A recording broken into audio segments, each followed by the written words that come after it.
नमस्ते my dear students, हमारा प्यारा channel all India KD institute पर आप लोगों का स्वागत है।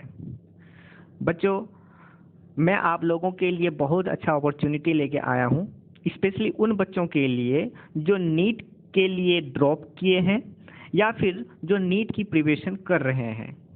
तो बच्चों, वह बच्चे चाहते हैं अगर कि मैं नीट में बायोलॉजी में 360 में 360 आउट ऑफ 360 ले आऊं और अच्छे से अच्छे कॉलेज में एडमिशन करूं, तो बच्चों आप लोग बहुत अच्छे चैनल पे आए हो, क्योंकि यहाँ पे आपको बायोलॉजी का टॉपर्स नोट मिलने वाला है, जो भी और topic wise full explanation detail के साथ मैं समझाऊंगा। और साथ ही साथ आपको हर टॉपिक ख़त्म होने के बाद लास्ट में आपको कुछ क्वेश्चंस दिया जाएगा और साथ ही साथ PYQ यानी प्रीवियस ईयर क्वेश्चंस भी लगवाए जाएंगे, ताकि आप लोगों के अंदर कॉन्फिडेंस डेवलप हो। बच्चों, आप भरोसा कर सकते हैं, क्योंकि जब क्वेश्चंस आप लगाएंगे और साथ ही साथ और भी कहीं का क्वेश्चंस लगाएंगे हम मेरे पढ़ाने के बाद, तो आपको कॉन्फिडेंस ऑटोमेटिकली कॉन्फिडेंस लेवल आप लोगों का बढ़ जाएगा और स्ट्रांग हो जाएगा। बच्चों, इसीलिए मैं बायोलॉजी का सबसे पहला जहाँ से जिस चैप्टर का जिस यूनिट का सबसे ज़्यादा नीट में प्रभाव पड़ता है वो है ह्यूमन फिजियोलॉजी। जैसे कि आप लोग देख सकते हैं, जो 11th क्लास का यूनिट 5 में, जिसमें मैं आपको देखिए नीचे में लिख भी दिया हूँ, 15 से 20 मार्क्स का पूछा जाता है सिर्फ ह्यूमन फिजियोलॉजी से। तो ये यूनिट 5 है जो आपको 11th क्लास के NCERT में लास्ट यूनिट यानी यूनिट 5 में मिल जाएगा। तो बहुत बड़ा मार्क्स होता है बच्चों, 15 से 20 मार्क्स, जो कि इसी यूनिट से पूछा जाता है। इस यूनिट में कई सारे चैप्टर्स हैं, उसमें से सबसे पहला चैप्टर है आपका डाइजेशन एंड एब्जॉर्प्शन। बच्चों पढ़िए, आपको सारा चीज़ डिटेल से मिलेगा, एक्सप्लेनेशन के साथ, किसी चीज़ में कोई डाउट नहीं होगा। और सबसे जो अच्छी बात है कि मेरा जो नोट्स, जो कि टॉपर्स, आप लोगों को कोई भी एकदम वही चीज़ पढ़ाया जाएगा जो कि जहाँ से कि डायरेक्टली सिलेक्ट किए जाते हैं क्वेश्चंस, एकदम सिलेक्टिव पढ़ाया जाएगा। कोई इधर का ताम झाम नहीं पढ़ाया जाएगा, बहुत ज़्यादा या बहुत कम नहीं पढ़ाया जाएगा, वहीं से पढ़ाया जाएगा जो जहाँ से कि डायरेक्टली क्वेश्चंस उठते हैं। तो चलिए बच्चों, बिना टाइम वेस्ट किए हम लोग स्टार्ट करते हैं। तो सबसे पहला ह्यूमन फिजियोलॉजी का सबसे पहला चैप्टर है डाइजेशन एंड एब्जॉर्प्शन। तो हम लोग सबसे पहले हम लोग जानते हैं कि डाइजेशन होता क्या है। जैसे कि आप लोग भी जानते होंगे, क्योंकि आप लोग ड्रॉपर्स हैं या फिर थोड़ा बहुत पढ़े भी होंगे पिछली क्लास में, अगर जो नहीं भी ड्रॉपर्स हैं, कि डाइजेशन होता क्या है। डाइजेशन का अगर हिंदी में बताऊं तो डाइजेशन मतलब होता है पचना, पाचन क्रिया। तो पाचन क्रिया में क्या होता है बच्चों, कि बहुत बड़ा हम कॉम्प्लेक्स फूड को खाते हैं और कॉम्प्लेक्स फूड को तोड़कर एक सिंपल फूड में तोड़ देता है, जो कि आसानी से एब्जॉर्ब हो सके, हमारे बॉडी एब्जॉर्ब कर सके। इसी प्रोसेस को तो डाइजेशन बोलते हैं। जी हाँ बच्चों, तो चूंकि हम लोग थोड़ा सा बड़े हो गए हैं, इसी वजह से हम लोग इतना नहीं देखेंगे कि ओ breakdown of food is called digestion, ऐसा कुछ नहीं है। डाइजेशन में अगर मैं अपने हिसाब से बात करूं तो डाइजेशन में दो तरह का प्रोसेस होता है, एक मैकेनिकल और दूसरा बायोकेमिकल प्रोसेस। ये दो प्रोसेस होता है, तब जाके डाइजेशन कंप्लीट होता है। देखिए बच्चों, ये दो तरह का प्रोसेस, एक तो हो गया आपका मैकेनिकल प्रोसेस और दूसरा हो गया आपका बायोकेमिकल प्रोसेस। अब आता है कि सर यही दोनों प्रोसेस से तो डाइजेशन कंप्लीट होता है, लेकिन ये होता क्या, मैकेनिकल प्रोसेस क्या होता है, बायोकेमिकल प्रोसेस क्या होता है। तो जरा देखिए बच्चों, मैकेनिकल मतलब जब आप खाना को मुंह में लेते हैं, ओरल कैविटी में गया, माउथ के अंदर की स्पेस को ही ना ओरल कैविटी या आपकी बकल कैविटी बोलते हैं। तो ओरल कैविटी में जाने के बाद हमारा टीथ क्या करता है, उसको चबाता है, छोटे छोटे टुकड़ों में उसको चेंज करता है, और हम अपने टंग के हेल्प से उस फूड को माउथ में पूरे घुमाते हैं। तो टंग के हेल्प से घुमाना और दांत के हेल्प से उसको कुतुर कुतुर यानी छोटे छोटे टुकड़ों में तोड़ना, यही प्रोसेस को हम बोलते हैं मैकेनिकल। क्या सर सिर्फ मैकेनिकल प्रोसेस हमारे माउथ में ही होता है, बकल कैविटी में होता है, क्या आगे नहीं? जी हाँ बच्चों, स्टमक में भी होता है। इंटेस्टाइन में भी होता है। कैसे बच्चों? तो स्टमक का जो मसल्स होता है वो क्या करता है, कॉन्ट्रैक्ट रिलैक्स करता है, इस तरह से कॉन्ट्रैक्ट रिलैक्स करता है, जिसके वजह से फूड में मूवमेंट पैदा होता है। उसी तरह इंटेस्टाइन में भी उसका मसल्स कॉन्ट्रैक्ट रिलैक्स करता है, जिसके वजह से वहाँ पे भी फूड का मूवमेंट होता है। तो ये कॉन्ट्रैक्शन रिलैक्सेशन की वजह से फूड का इधर से उधर करवाना, मूवमेंट करवाना, उसमें उथल पुथल होना, साथ ही साथ जो हमारे मुंह में जो हम अपने दांत और जबान के वजह से किए, यही प्रोसेस को हम बोलते हैं मैकेनिकल।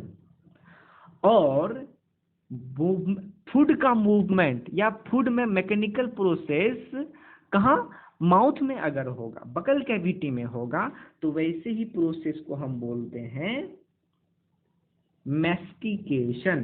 क्या बोलते हैं बच्चों? मैस्टिकेशन। बहुत इंपॉर्टेंट बात है। और अगर स्टमक में या फिर इंटेस्टाइन में अगर होगा तो उसको हम बोलते हैं, खास तौर पे स्टमक में ही होता है, उसको हम बोलते हैं चर्निंग। तो वह मैकेनिकल प्रोसेस जो आपके बकल कैविटी या ओरल कैविटी में होता है, वैसे मैकेनिकल प्रोसेस को हम मैस्टिकेशन बोलते हैं। और वह मैकेनिकल प्रोसेस जो कि आपके स्टमक में होता है मसल्स के कॉन्ट्रैक्शंस के वजह से, वैसे मैकेनिकल प्रोसेस को चर्निंग बोलते हैं। यानी ये दोनों मिलके तब जाके एक मैकेनिकल प्रोसेस कंप्लीट करता है हमारे डाइजेशन के लिए। जी हाँ बच्चों, ये तो अब आता है कि बायोकेमिकल प्रोसेस क्या होता है। उससे पहले बच्चों मैं एक फिगर बनाना चाहता हूँ। मान लेते हैं कि ये एक फूड है, कॉम्प्लेक्स फूड है बच्चों, ये कॉम्प्लेक्स फूड है। उसके बाद क्या हुआ, इस कॉम्प्लेक्स फूड को जैसे ही हमने अपने माउथ में डाला, माउथ में डालने के बाद उसके एसोफेगस होते हुए स्टमक में, स्टमक के बाद इंटेस्टाइन में, और ये पूरी तरह से टूट कर एक सिंपल छोटे छोटे फूड में टूट गया, छोटे छोटे फूड में टूट गया। इतने छोटे फूड में टूट गया, इतने छोटे कि ये आसानी से अब एब्जॉर्ब हो सकता है, इसको बॉडी एब्जॉर्ब कर सकता है। तो हम बोल सकते हैं ये क्या है, सिंपल एब्जॉर्बेबल फूड। यानी कि सिंपल फॉर्म में टूट गया, जो कि आसानी से एब्जॉर्ब हो सका, इसी वजह से मैं इसको बोल रहा हूँ क्या, सिंपल एब्जॉर्बेबल फूड। तो देखिए बच्चों किस तरह से complex food simple absorbable food में टूटा। तो किस तरह से टूटा, इस कॉम्प्लेक्स फूड को सिंपल एब्जॉर्बेबल फूड में तोड़ना, इसमें दो तरह का प्रोसेस हुआ। एक सबसे पहला जो प्रोसेस हुआ वो कौन सा हुआ बच्चों, वो हुआ मैकेनिकल प्रोसेस। क्या हुआ बच्चों, मैकेनिकल प्रोसेस, जिसमें आपका मैस्टिकेशन और चर्निंग हुआ मैकेनिकल प्रोसेस में।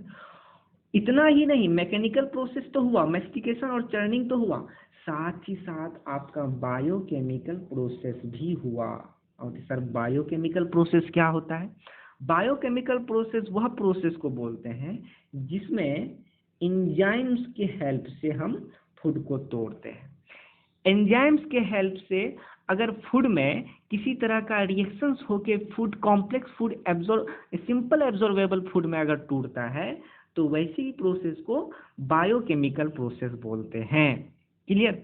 एंजाइम्स तो एंजाइम्स, साथ ही साथ जो हम वाटर लेते हैं, पीते हैं पानी, वो भी हेल्प करता है इस कॉम्प्लेक्स फूड को सिंपल एब्जॉर्बेबल फूड में चेंज करने में। तो एंजाइम्स और वाटर के हेल्प से कॉम्प्लेक्स फूड को सिंपल एब्जॉर्बेबल फूड में तोड़ने की प्रोसेस को हम बायोकेमिकल प्रोसेस बोलते हैं। अब ये दोनों प्रोसेस मिलकर क्या किया, एक कॉम्प्लेक्स फूड को सिंपल एब्जॉर्बेबल फूड में तोड़ दिया। ऐसी प्रोसेस को हम क्या बोलते हैं बच्चों, डाइजेशन। क्या बोलते हैं, डाइजेशन।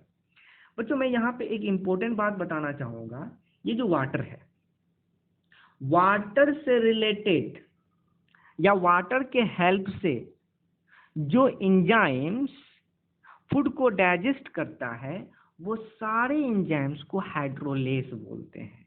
वो सारे एंजाइम्स को हाइड्रोलेज बोलते हैं। इसीलिए मैंने यहाँ पे लिखा है क्या, कि ऑल डाइजेस्टिव एंजाइम्स, वह सारे डाइजेस्टिव एंजाइम्स जो कि वाटर के हेल्प से क्या करते हो, कॉम्प्लेक्स फूड को सिंपल एब्जॉर्बेबल फूड में तोड़ते हो, वो सारे एंजाइम्स को हम बोलते हैं हाइड्रोलेस। क्लियर? इसका मतलब मैं बोल सकता हूँ कि वाटर भी डाइजेशन करने में बहुत ही महत्वपूर्ण रोल निभाता है। इसी वजह से मैं लिख सकता हूँ कि water play important role in, यहां पे लिखता हूं बच्चों, मेटाबॉलिक प्रोसेस। मेटाबॉलिक प्रोसेस मतलब जिसमें दो प्रोसेस आता है, कैटाबॉलिज्म और एनाबॉलिज्म। किसी चीज का अगर कंस्ट्रक्शन होता है तो उसको हम बोलते हैं एनाबॉलिज्म, और किसी चीज का अगर ब्रेकडाउन होता है तो उसको बोलते हैं कैटाबॉलिज्म। तो कैटाबॉलिज्म, एनाबॉलिज्म, ये दोनों मिलाकर हम बोलते हैं मेटाबॉलिज्म। तो लाइफ को जीवित रखने के लिए जो भी केमिकल रिएक्शंस होता है या बायोकेमिकल रिएक्शंस हमारे बॉडी में होते हैं, वैसी प्रोसेस को हम बोलते हैं मेटाबॉलिज्म या मेटाबॉलिक प्रोसेस। क्लियर? तो वही मेटाबॉलिक प्रोसेस यानी तोड़ फोड़ करना, जो हमारे बॉडी के अंदर रिएक्शंस होता है, वो सारी चीज़ों में वाटर भी बहुत इंपॉर्टेंट रोल निभाता है। क्लियर बच्चों?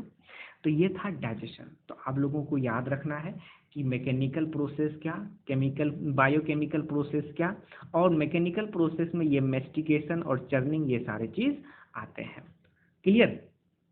किस तरह से complex food simple absorbable food में टूटा। तो बायोकेमिकल प्रोसेस वह प्रोसेस जिसमें एंजाइम्स और वाटर की हेल्प से कॉम्प्लेक्स फूड को तोड़ते हैं सिंपल एब्जॉर्बेबल फूड में। क्लियर? और वह सारे एंजाइम्स जो वाटर के हेल्प से फूड को सिंपल एब्जॉर्बेबल फूड में बदलते हो, वो सारे एंजाइम्स को हाइड्रोलेस बोलते हैं। क्लियर? अब अगर देखिए बच्चों, डाइजेशन करवाने के लिए अगर फूड को, तो सबसे पहले हम खाते हैं, तो सबसे पहले कहाँ डालते हैं? अपने ओरल कैविटी में। ओरल कैविटी में मेस्टिकेशन होता है, फिर उसके बाद हम डिग्लूटेशन करते हैं, मतलब निगलते हैं, और निगलने के बाद ओसोफेगस होते हुए स्टमक में जाता है, फिर उसके बाद इंटेस्टाइन में, फिर लार्ज इंटेस्टाइन, इस तरह एनस से होते हुए निकल जाता है। यानी कि डाइजेशन का प्रोसेस स्टार्ट कहाँ से और कहाँ खत्म होता है? तो आप क्या बोलिएगा बच्चों? माउथ से स्टार्ट होता है और एनस में खत्म हो जाता है, यही ना? तो माउथ से लेकर एनस तक जो जो पार्ट्स आते हैं, वो सारे पार्ट को एलिमेंट्री कैनाल कहते हैं, जो पार्ट्स की डाइजेशन करने में हेल्प करता है। इसी वजह से ये सारे ऑर्गेन्स को एकजुट मिलाकर हम बोलते हैं डाइजेस्टिव सिस्टम। और ये एलिमेंट्री कैनाल डाइजेस्टिव सिस्टम में तो आता ही है, साथ ही साथ कुछ ग्लैंड्स भी आते हैं जो कि डाइजेशन में हेल्प करते हैं। इसी वजह से वह ग्लैंड्स जो कि डाइजेशन में हेल्प करते हो, उस ग्लैंड्स को भी हमने डाइजेस्टिव सिस्टम में ही रखा।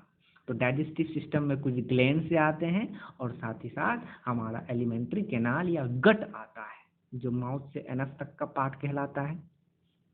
तो अगर आपको डाइजेस्टिव सिस्टम पूरे अच्छे से पढ़ना है बच्चों, या डाइजेशन के बारे में, तो आपको डाइजेस्टिव सिस्टम आपको एक एक करके जानना ही होगा, क्योंकि हमको एक एक चीज जानना होगा कि कहाँ पे क्या एक्शन होता है, कहाँ पे कौन सा फूड टूटता है, किस किस तरह से आगे बढ़ता है, और फिर लास्टली कैसे डाइजेशन होके एब्जॉर्ब होता है। तो अगर आपको पढ़ना है तो आपको क्या करना होगा? पूरे डाइजेस्टिव सिस्टम को पहले पढ़ना होगा। तो सबसे पहले मैं हेडिंग डालता हूँ द डाइजेस्टिव सिस्टम, और फिर देखूंगा कि उस डाइजेस्टिव सिस्टम में क्या क्या आता है। क्लियर बच्चों? तो मैं हेडिंग डालूं,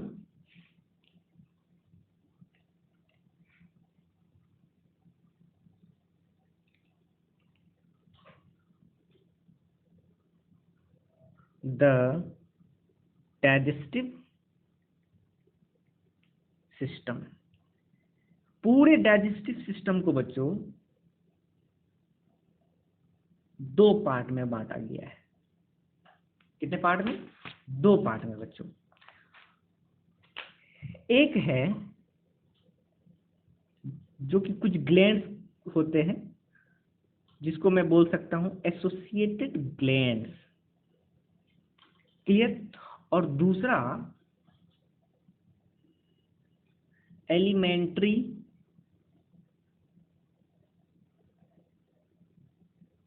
कैनाल।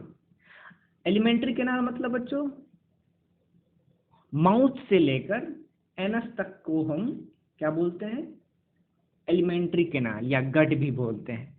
पूरे एलिमेंट्री कैनाल की लेंथ जो है अगर मैं बताऊं तो कहा जाता है उसका लेंथ, बहुत इंपॉर्टेंट बच्चों याद रखना है, उसका लेंथ 6 से लेकर 9 मीटर तक, 6 to 9 मीटर होता है पूरे एलिमेंट्री कैनाल की लंबाई। पूरे एलिमेंट्री कैनाल को बच्चों 3 पार्ट में बांटा गया है। कौन कौन? सबसे पहला है फोरगट, दूसरा है मिडगट, और तीसरा है सबसे निचला वाला हाइंडगट, जिसके अंदर एनाल कैनाल आता है। Anal canal, clear? हाँ, ये हाइंडगट। बच्चों यहां से क्वेश्चंस उठते हैं, मैं आपको बता दूं कैसे क्वेश्चन उठते हैं। आपको पूछा जाएगा कि फोरगट का ओरिजिन कौन से लेयर से होता है, तो आप बताइएगा बच्चों एक्टोडर्मल से, एक्टोडर्मल लेयर से। और मिडगट का इंडोडर्मल लेयर से, इंडोडर्मल। और फिर हाइंडगट का, हाइंडगट का भी एक्टोडर्मल से। क्लियर बच्चों? नहीं दिख रहा है, ये देखिए। तो फोरगट का एक्टोडर्मल, मिडगट का इंडोडर्मल और हाइंडगट का एक्टोडर्मल। क्लियर? तो यहां से क्वेश्चंस उठते हैं, तो आपको पूछा जा सकता है कि फोरगट का कौन से लेयर से ओरिजिन होता है, मिडगट का ओरिजिन कौन सा लेयर है, हाइंडगट का ओरिजिन कौन सा लेयर है। क्लियर?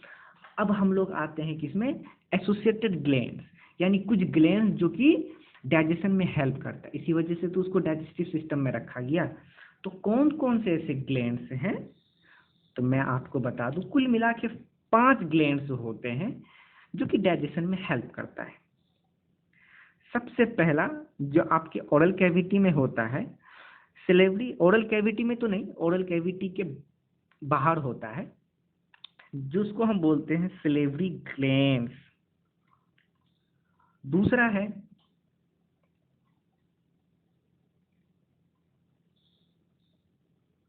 Gastric glands. तीसरा है बच्चों पेनक्रियास, पेनक्रियास भी ग्लैंड है बच्चों। और चौथा है सबसे लार्जेस्ट ग्लैंड जो हमारे बॉडी का होता है, लीवर। और पांचवा है इंटेस्टाइनल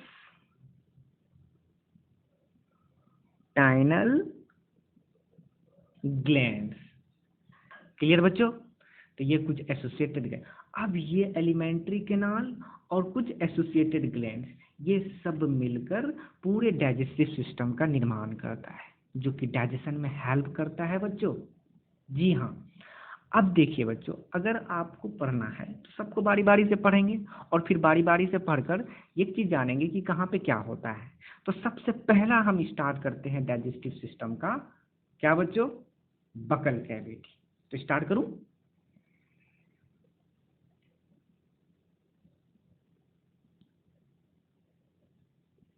बकल या उसी को हम ओरल कैविटी भी कहते हैं, बकल कैविटी या फिर ओरल कैविटी। तो बकल कैविटी या ओरल कैविटी मतलब क्या? तो बकल कैविटी मतलब होता है माउथ के अंदर जो स्पेस होता है जहाँ पे टिथ और टंग होता है, और भी बहुत कुछ होते हैं, तो वो उसी स्पेस को, खाली जगह को ही हम क्या बोलते हैं, बकल या ओरल कैविटी। इसी वजह से मैं लिख सकता हूँ space inside mouth, inside mouth. तो space inside mouth is called buccal cavity या ओरल कैविटी। बच्चों एक टर्म आता है जिस टर्म को हम बोलते हैं, जब आप एनसीईआरटी पढ़िएगा बच्चों तो वहां पे आपको ये टर्म जरूर मिलेगा, वेस्टिबुल, या उसी को कोई कोई वेस्टिबुली भी पढ़ते हैं। तो वेस्टिबुल मतलब क्या? देखिए बच्चों, मैं आपको वेस्टिबुल का मतलब बताता हूँ। वेस्टिबुल मतलब होता है चिक, ये जो गाल है और दांत है, उसके बीच के जो स्पेस होते हैं, उसी स्पेस को हम वेस्टिबुल। नहीं समझे बच्चों? देखिए ऐसे समझिए, जो तंबाकू खाते हैं या फिर तंबाकू जैसे खैनी, तो खैनी को क्या करते हैं, हाथ में लटाते हैं पहले, और लटाकर गोल गोल बनाकर मुंह में डालते हैं। तो मुंह में कहाँ पे डालते हैं? तो वही दांत यानी टीथ और होंठ या फिर चिक के बीच में डालते हैं। तो जहाँ पे खैनी रखा जाता है उसी स्पेस को ही हम बोलते हैं वेस्टिबुल। क्लियर बच्चों? अब समझ में आए? तो वेस्टिबुल मतलब क्या? Space between between teeth and क्या, चिक्स। तो टीथ और चिक्स के बीच का जो स्पेस होता है उसी को हम वेस्टिबुल बोलते हैं। अब यहाँ पे देखिए बच्चों, एक डायग्राम में बनाता हूँ, उस डायग्राम से मैं सारी चीज को रिप्रेजेंट करता हूँ, बकल कैविटी और बकल कैविटी के बाहर में भी जो भी पार्ट होता है सबको, और वहीं से सारे क्वेश्चंस एराइज होते हैं डायग्राम में, ताकि आपके, मैं डायग्राम के थ्रू इसलिए पढ़ाना चाहता हूँ ताकि आपके दिमाग में पूरी सेट हो जाए, कुछ भी भूले ना। कभी एक बार अगर अच्छे से देख लें तो कभी नहीं भूलिएगा। तो मैं एक डायग्राम बनाता हूँ, हो सके तो स्किप कर दीजिए, आगे बढ़ा लीजिए, या फिर डायग्राम को देखिए कि मैं कैसे कैसे बना रहा हूँ। देखिए बच्चों,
बच्चों वीडियो की सिंप्लिसिटी में नहीं जाइएगा कि सर आप पेन कॉपी से पढ़ा रहे हैं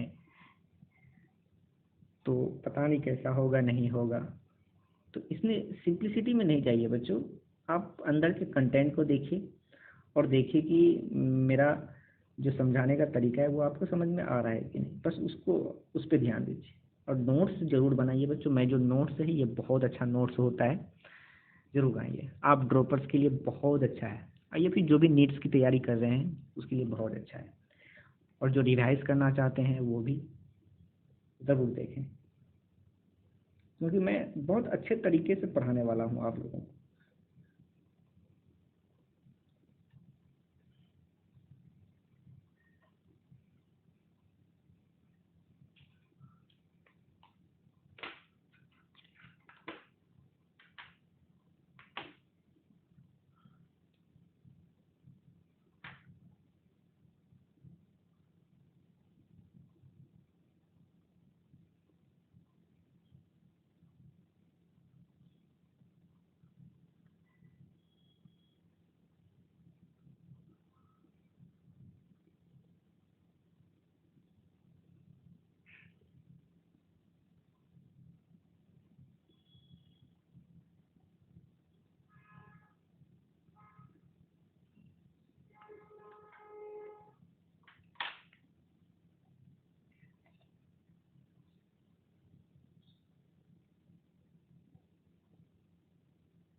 अब ध्यान दीजिए बच्चों, ये जो है इसको हम कहते हैं नेजल चेम्बर, ठीक है। और ये जो है आपका नोज का बाहरी वाला पार्ट है। तो बाहरी वाला पार्ट को, ये जो नोज का चेम्बर है, चेम्बर नहीं बच्चों, ये जो सुराख है जो कि बाहर में आपको दिखता है, उसको हम बोलते हैं नॉस्ट्रिल। क्योंकि ये बाहर में, इसी वजह से हम बोलेंगे एक्सटर्नल नॉस्ट्रिल। जो दो गो सुराख होता है, एक्सटर्नल नॉस्ट्रिल, नहीं दिख रहा है बच्चों, एक्सटर्नल नॉस्ट्रिल। और ये देखिए ये वाला, इसको हम बोलते हैं इंटरनल नॉस्ट्रिल।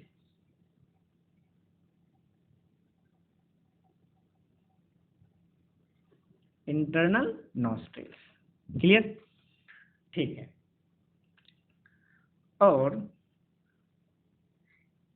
ये जो खाली जगह वाला पार्ट है यहाँ पे, इस खाली जगह वाले पार्ट को हम बोलते हैं ओरल, या उसी को बकल कैविटी कहते हैं, ओरल कैविटी या बकल कैविटी।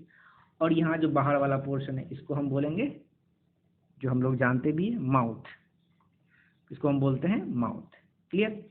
और ये जो दिख रहा है आपको, ये ऊपर भी है बनाया हुआ और नीचे भी है, ये है टिथ। और ये जो दिख रहा है बच्चों, ये वाला, ये है आपका टंग, क्लियर बच्चों, हाँ टंग है।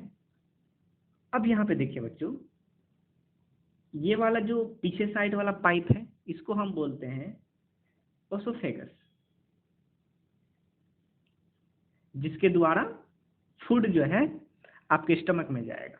और ये सामने वाला जो आगे वाला जो पाइप है, इस वाले पाइप को हम बोलते हैं ट्रेकिया।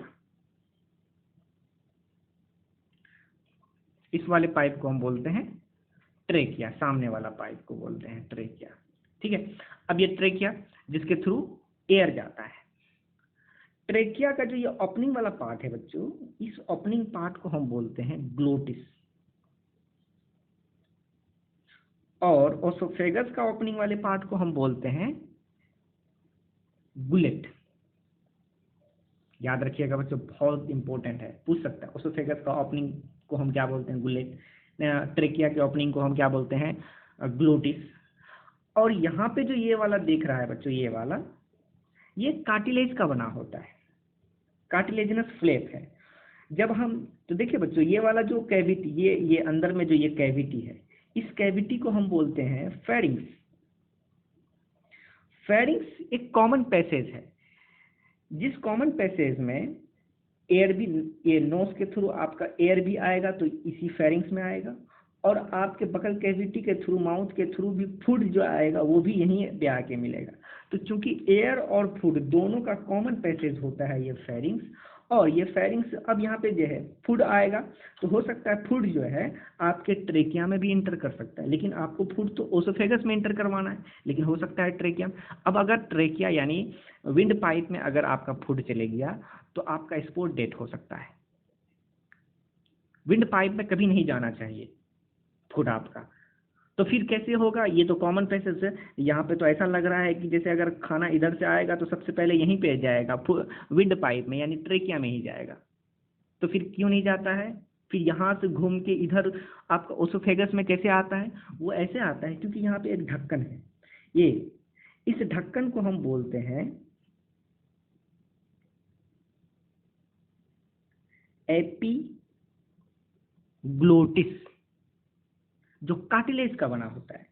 ये ढक्कन क्या करता है, जब आप फूड निगलते हैं तो ये ढक्कन ऑटोमेटिकली आकर इस ग्लोटिस के ऊपर, यानी ट्रेकिया जो होता है, ये जो पाइप है, इस पाइप के ऊपर लग जाता है। और ये जो ढक्कन जैसे ही लग जाता है, फूड इंटर करता है, और फिर जैसे ही फूड इंटर करते हैं तब जाके ये खुलता है। तो इस तरह से ये बंद खुलना, बंदना, खुलना, बंदना जो है होते रहता है। तो ये ढक्कन की तरह काम करता है, जिसको हम एपिग्लोटिस बोलते हैं, जो प्रिवेंट करता है फूड को ट्रेकिया में जाने से, क्लियर। तो इसी को हम बोलते हैं एपिग्लोटिस। अब यहाँ पे देखिए बच्चों, जो इम्पोर्टेंट, जहाँ से आपका क्वेश्चन उठेगा, जब आप अपना मुंह खोलिएगा बच्चों, तो मुंह खोलिएगा तो अपर जाओ में इस वाले पोर्शन में दांत जहाँ पे है आपका टीथ है, और टीथ के अंदर वाला अपर वाले पोर्शन सरफेस को जब छुइएगा तो सामने में आपको कुछ दूर तक आपको हार्ड दिखेगा। ये हार्ड दिखेगा, बिल्कुल हार्ड दिखेगा, लगेगा कि हड्डी का बना होगा।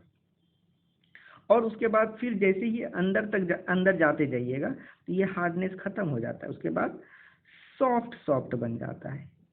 कुछ दूर तक हार्ड दिखा, उसके बाद ये सॉफ्ट हो गया, दबाइएगा तो दबेगा। और उसके बाद और ज़्यादा अच्छे से मुंह खोलिएगा बड़ा करके, तो आपको यहाँ पे एक मसल्स का बना हुआ लटकता हुआ दिखेगा। तो ये जो मसल्स का लटकता हुआ दिख रहा है, यही ये जो सॉफ्ट वाला पार्ट है, यही मॉडिफाइड होकर थोड़ा सा आगे आ गया है मसल्स। ये मसल्स का काम है बच्चों, क्या करता है ये काम, जब आप खाना खाते हैं तो जैसे ही खाना अंदर ले गए तो हो सकता है यहाँ पे इंटरनल नॉस्ट्रिल्स के अंदर घुस जाए, पर ये आपको प्रिवेंट करता है। तो जैसे आप खाने को निगलते हैं तो ये क्या करता है, इस वाले पार्ट में जाके लग जाता है, ढक्कन की तरह काम करता है इंटरनल नॉस्ट्रिल्स का, जिसके वजह से फूड या फिर वाटर अंदर जाने से बचाता है। इसी वाले पार्ट को हम बोलते हैं यूवुला। क्या बोलते हैं बच्चों, यूवुला। क्लियर। और जैसे कि मैंने अभी बताया कि जब आप अपर सरफेस को छुइएगा तो आपको कुछ दूर तक तो हार्ड दिखेगा और उसके बाद सॉफ्ट दिखेगा। तो ये वाला पार्ट को ही हम बोलते हैं पैलेट, और जो हार्ड वाला होता है उसको हार्ड पैलेट कहते हैं, और जो सॉफ्ट दिख रहा है ये सॉफ्ट वाला पार्ट, इसको हम कहते हैं सॉफ्ट पैलेट, सॉफ्ट पैलेट। और यही सॉफ्ट पैलेट आगे चल के मॉडिफाइड होके लटकता हुआ एक मसल्स दिख रहा है जिसको हमने यूवुला बोला। तो यूवुला क्या है, सॉफ्ट पैलेट का ही मॉडिफाइड पार्ट है। इसी वजह से मैं यहाँ पे लिख सकता हूँ, क्या लिख सकता हूँ, मॉडिफाइड सॉफ्ट पैलेट। यहाँ से क्वेश्चन उठेगा बच्चों, uvula is the modified part of soft palate. Clear. तो ये मैंने डायग्राम देकर मैंने सारे चीज़ को डिटेल से अच्छे से बताया है कि कहाँ पे क्या है नहीं है। क्लियर हुआ बच्चों। तो ये है, तो जो कि मैंने शुरुआती, जब आप एनसीईआरटी, अब जो है क्या कीजिए बच्चों, आप एनसीईआरटी निकालिए, वहाँ पे पढ़िए, वहाँ पे आपको ये सारा कुछ मिलेगा। लेकिन मैं और एक दो लेक्चर पहले पढ़ा दूँ तब जाके एनसीईआरटी आप खोलिएगा तो और अच्छे से आपको समझ में आएगा। अब आगे जो है वो टीथ और टंग के बारे में, ओरल कैविटी यानी बकल कैविटी में टीथ और टंग के बारे में आपके सिलेबस में दिया गया है। टीथ और टंग में भी सबसे ज़्यादा अच्छे से डिटेल से, जहाँ से भी क्वेश्चन हर साल एक दो क्वेश्चन पूछे जाते हैं, तो वो है आपका टीथ। तो टीथ के बारे में आपको जिस तरह आपके सिलेबस में बताया गया है वो सारी चीज़ को डायग्रामेटिकली मैं आपको अच्छे से बताऊंगा, सारी चीज़ को अच्छे से समझाऊंगा। लेकिन अगले लेक्चर में बच्चों मैं कम ड्यूरेशन का ही लेक्चर बनाऊंगा, क्योंकि बच्चों का मांग यही होता है कि कम ड्यूरेशन का बनाइए सर और अच्छा बनाइए। तो अगले लेक्चर में मैं आपको टीथ और टंग दोनों के बारे में बताऊंगा। टंग के बारे में बहुत अच्छे से नहीं बताया गया है आपके सिलेबस में, बहुत डिटेल से, लेकिन मैं कोशिश करूंगा कि आगे मास्टर्स का भी मैं कुछ पार्ट जो एक्स्ट्रा है, जो कि वही एक्स्ट्रा है जो कि आपको रैंकर बनाता है, तो मैं एक्स्ट्रा भी बताऊँगा। और टीथ के बारे में आपके सिलेबस में तो ऑलरेडी बहुत ज़्यादा दिया हुआ है। तो थैंक यू बच्चों, यहीं तक आज लेक्चर रहने देते हैं। पढ़ते रहिए और नोट्स ज़रूर बनाइए। तो थैंक यू सो मच बच्चों, मेरा वीडियो देखने के लिए। लाइक कीजिए, सब्सक्राइब कीजिए और कमेंट करके ज़रूर हमें बताया कीजिए कि कुछ और भी चाहिए या फिर किसी तरह का कोई दिक्कत हो तो कमेंट करके ज़रूर बताया कीजिए। तो थैंक यू सो मच।